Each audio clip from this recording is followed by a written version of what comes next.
Deborah Himsel, in your book, Beauty Queen, you talk about the rise and fall of Avon's Andrea Jung. First, let's talk about what got her to the top in 1999. Why was she initially so successful?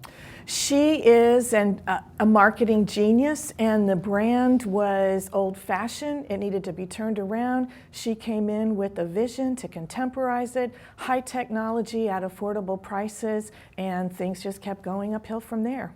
Well, for a while, the stock soared. Everyone wanted her on their corporate boards. She was in demand.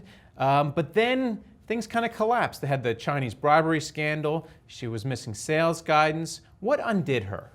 Well, and it's interesting. It really wasn't one thing. It was multiple things that really kept brewing. And if I had to say what was the one thing, her tilt, like many leaders, is towards the strategic and the visionary. For the first half of her tenure, she had a strong number two, Susan Croft, who was the execution detail arm. Susan retired, and she never had somebody who could really be that complement that she needed. And in the second half of her tenure, it was all about supply chain, getting the products to the representatives, infrastructure that was needed, and she lost sight of some of the details. Was the fact that she was one of the few female CEOs also made it harder for her? Because now you have female CEOs at iconic American companies. You have it at GM, at IBM, at ITT, but back then she was one of the few out there.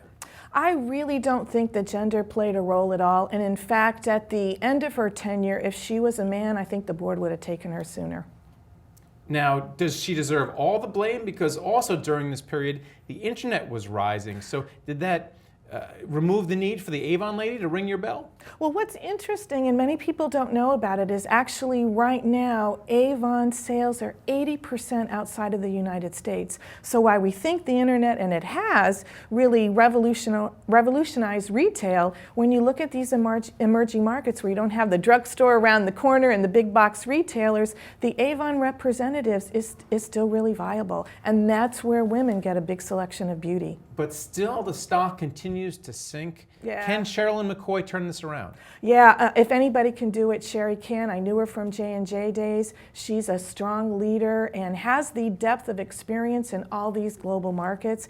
And in my book, I praise Sherry with some of the things that she's already doing. I'm rooting for her. And what about Andrea Jung? What's the next step for her? Because she's still around. Yeah, she actually, I think it was about 3 weeks ago, took a job as the head of the Americas for Grameen. So still continuing around her passion for women, women's empowerment. Maybe she'll rise again.